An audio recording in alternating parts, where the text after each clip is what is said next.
Coup de cœur, nouveautés, Agenda, Témoignages, lecture, rencontre, Micro-trottoir. création.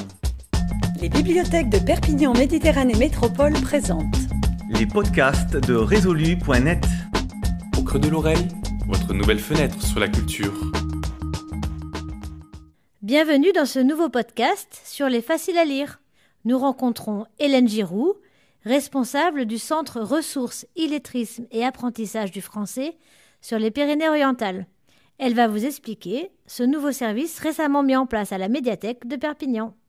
Les faciles à lire, en fait, c'est une sélection de livres destinés à des publics qui sont loin de la lecture et de l'écriture. Comment est-ce qu'on les reconnaît, ces faciles à lire, au sein de la médiathèque ? Ils vont être estampillés faciles à lire avec un petit logo qui sera facilement reconnaissable et ils seront exposés sur un meuble pour permettre aux gens de les visualiser plus facilement et bien évidemment présenter sur le recto du livre, la couverture du livre, pour qu'il y ait aussi un côté attrayant, pour qu'on ait envie d'aller vers ces ouvrages, ne serait-ce que par l'illustration.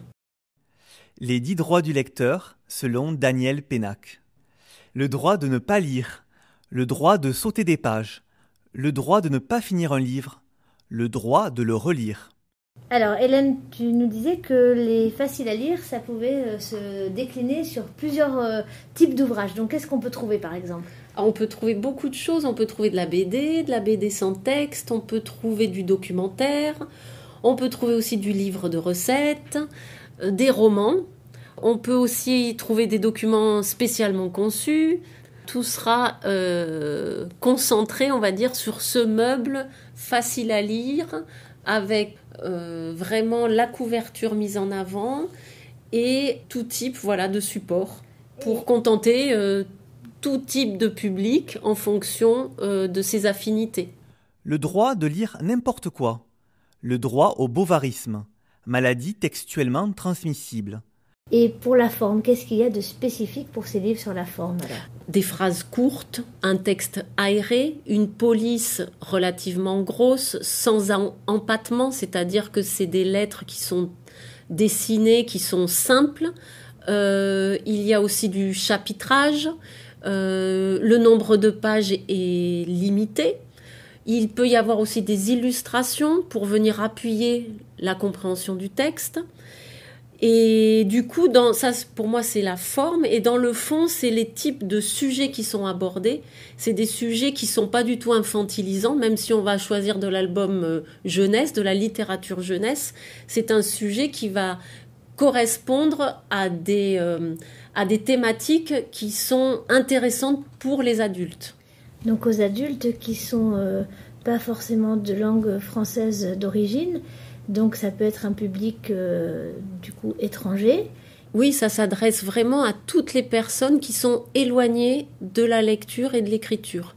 Donc ça peut être un public illettré, donc un Français qui a été scolarisé mais qui doit réapprendre à lire et à écrire à l'âge adulte. Et bien évidemment, ça s'adapte aux personnes étrangères qui ont été à l'école mais qui doivent apprendre une nouvelle langue, mais aussi aux analphabètes, c'est-à-dire à des personnes qui n'ont jamais été scolarisées dans leur langue maternelle. D'accord. Est-ce que ça peut être aussi un public, par exemple, de personnes âgées ou quelqu'un qui aurait eu un souci neurologique ou une maladie qui revient à la lecture ? Complètement, en fait. C'est un public adulte, avant tout, mais en effet, c'est pas forcément des gens qui ont des difficultés avec les savoirs de base ou la langue. Ça peut être vraiment des gens, comme on le disait, en rééducation, des gens qui sont pris par le temps et qui ont besoin d'avoir un ouvrage vite lu, on va dire, mais avec du contenu. Ces faciles à lire vont être disponibles pour ce genre de public. Le droit de lire n'importe quoi. Le droit de grappiller. Le droit de lire à haute voix, le droit de nous taire. Merci beaucoup Hélène, merci beaucoup pour cette présentation. Et puis merci à vous. J'espère que nous aurons bientôt beaucoup de lecteurs autour de ces faciles à lire. Merci bien. Merci. Vous pouvez d'ores et déjà retrouver le meuble avec la sélection des faciles à lire au premier étage de la médiathèque de Perpignan. L'équipe des bibliothécaires sera très heureuse de vous y accueillir.